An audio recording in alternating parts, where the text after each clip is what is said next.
नमस्कार, रामकृष्ण हरी आणि श्री स्वामी समर्थ. तर काही दिवसापूर्वी ह्या कॅटल्या म्हणजे 3-3, 4-4 कॅटल्या आपल्या दुधाच्या पडून जायच्या. पण आज रोजी आपल्याला चहाला सुद्धा दूध नाही आहे, कारण परिस्थिती पलटायला वेळ लागत नाही. कारण एक वेळ 35-40 लिटर दूध आपल्या इथं असायचं आणि आज आता ह्या कॅटल्या पाण्यासाठी वापरतोय आम्ही, कारण गावात पाण्याची टंचाई आहे.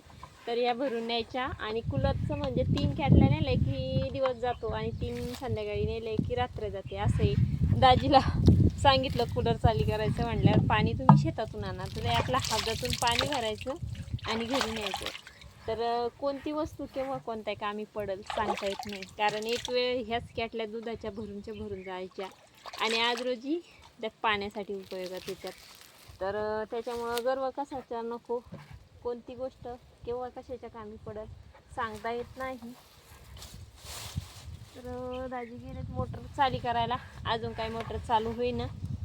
काय कारण आहे काय माहीत, कारण विहीर थोडी झाली मोटर चालू पण आपली. त्यांना म्हटलं हौदातलं घेऊ पण ते नाही म्हणले, कारण आपल्याकडं पाण्याची सुविधा असल्यावर कशाला हे करायचं. तर आता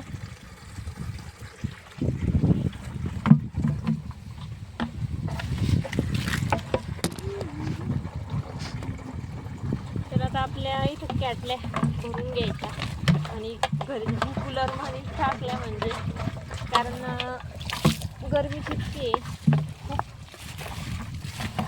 आणि आमच्या गावात एकमेव म्हणजे पाण्याची खूपच टंचाई असल्यामुळं हे असं जुगाड करावं लागतंय.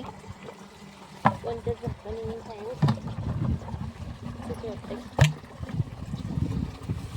तर कोणाकोणाकडे अशी पाण्याची टंचाई आहे, आमच्याकडे तर खूपच पाण्याची टंचाई उभा.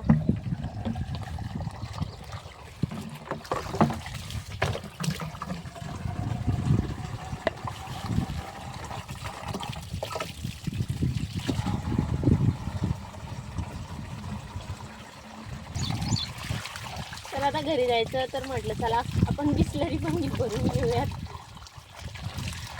ही बिसलरी भरून आणली ती थंड पाण्याची आणि आता भरून येते.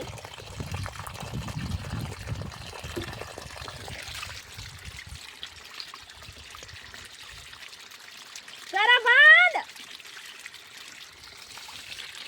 बंद करा भरला. तर दाजी गेले तिकडं खाली, तिकडं म्हणजे अंतर आहे खूप. तर आपल्या भरल्यात कॅटल्या पण भरल्यात.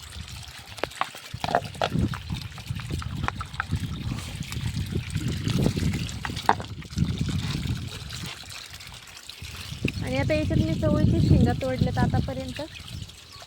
आणि इथं आपली बोर आहे, तर मस्तपैकी बोरं पण येतात. ह्या आता दादी छाटून काढली आणि आपलं कसं राण्या वेगळंच असतो. आता इथं दोरी बांधलेली आहे, शेतात जर आलं धुणं धुतलं की मग नो टेन्शन. तर आता जे आम्ही ही चवळीच्या शेंगा तोडल्यात, संध्याकाळपर्यंत पूर्ण कळकळ होतात. एक मस्त मजा दाखवते मी तुम्हाला, बघू शकता.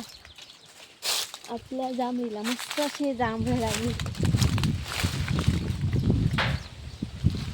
तर बघा हे जांभळं लागलेत मस्तपैकी. आता पिकल्याच्या नंतर तर व्हिडिओ तुमच्यासोबत शेअर होणारच. पण बघा आपण जी वस्तू किंवा कोणतं झाड आता आम्ही लावलं आणि आम्हालाच म्हणजे खायचं म्हटलं किती भारी वाटतं ना. स्वतः केलेलं हे वेगळंच हे असतं. आता इतके मस्त, आता एवढं लेट तर भरपूर अशी मोठे जांभळाची झाडे आहे त्याच्यामुळं.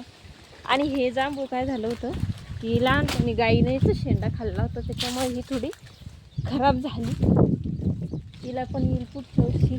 आणि इथे एक झाड होतं जांभळीचं, त्याचं पूर्णच खाऊन घेतलं होतं गाईनं, त्याच्यामुळे ते आपल्या हातालाच नाही लागलं.